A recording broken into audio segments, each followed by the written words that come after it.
Like all good things, this starts from unintentionally. I didn't really plan to make this. That when I was making the Republic works next door, I thought I'd like to work with clay in a kind of in a different way and use it in a kind of non-ceramic way. So I cut up. I made and fired some lengths of multicolored clay and then cut them into different polygons, which I was intending to assemble together. And unfortunately, as I started doing that, I found that I could get to 4, and you can see the evidence next door. I could get to 4, and then the whole thing would fall down. It would collapse. I carried on doing that for 3 or 4 hours, 4 or 5 hours, and got so irritated that in the end I thought I piled them up and began piling them up by just keeping them balanced. So one face on top of the other and keeping them balanced. And I'm sure the balancing was to do with just trying to calm myself down. But then after a while I thought they were kind of interesting. So then I glued them together and stood them up, and when I stood them up, I thought this kind of folding, pleating in a material substance was interesting. And then, so that's when I thought it would be intriguing to make a much larger, where you felt the folds physically.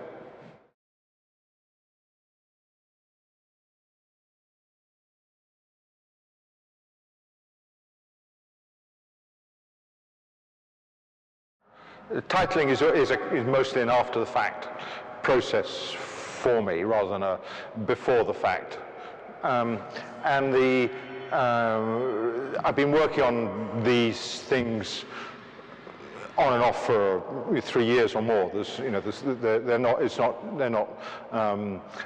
all the things I made last week, but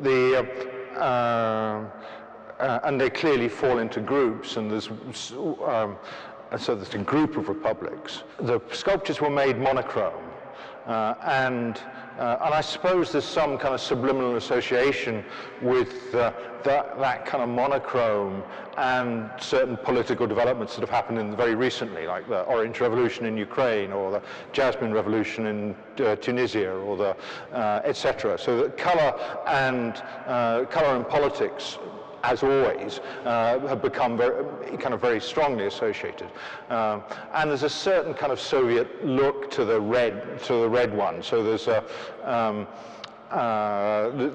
was something about that, and a kind of modernism, a modernist feel to them. So all of those kind of thoughts are kind of bubbling around in the bottom, the White Republic, the Red Republic. That's quite obvious. The Green Republic, the speckle red Republic, it becomes more less clear. The Black Republic, the Black Republic would be daffodil grey Republic. It's kind of, but they also balance together in semi-precarious ways, although they're fused. And the whole thing is maintained by a balance of forces. So it's the more intellectually respectable answer to that is that you have a whole that's maintained by a kind of balance of forces that's unified by a single appearance, a single skin, something that all these different things hold together. With Congregate, the first the congregation comes together mostly because of some shared belief of some sort, so church congregation or whatever. So that people congregate in places, but but there is this kind of implication that those to come together share something.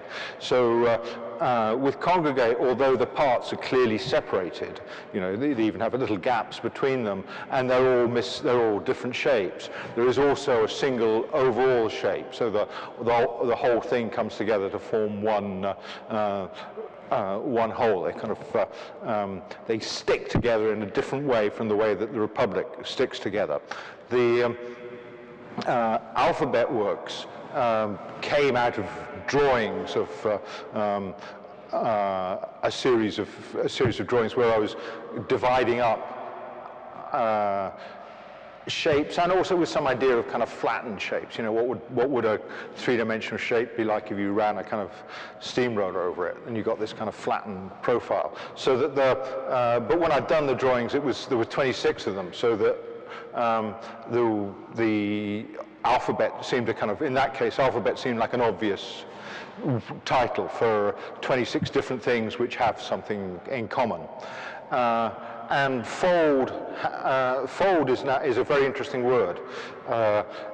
It implies, it's a kind of physical action which is at a very early point in making of any sort. You kind of fold something, and you, when you fold a flat sheet, you add structure to it. So it's a primary it's an act of work which puts structure in the material.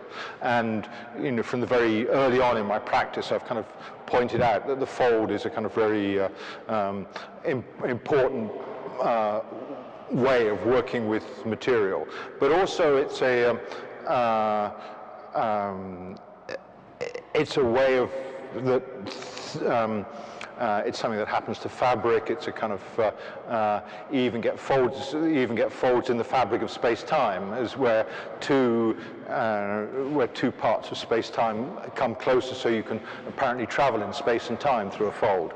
Or it's a protective place, so that it's where the animals gather, or where the sheep or the cattle gather.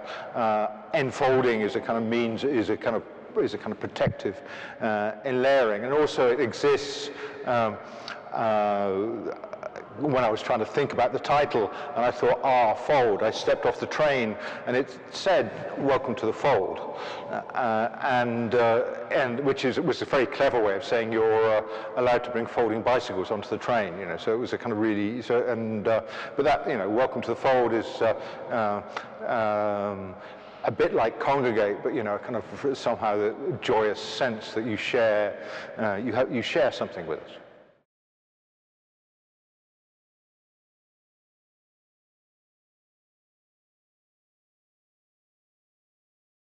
There's the question of a relation of beginning to end, where drawing is a preliminary to another activity, and in fact, the alphabet works are the only works in the show for which there exists a drawing. Those gaps and those horizontal divisions actually work very like the drawn lines in the alphabet works, and that it's the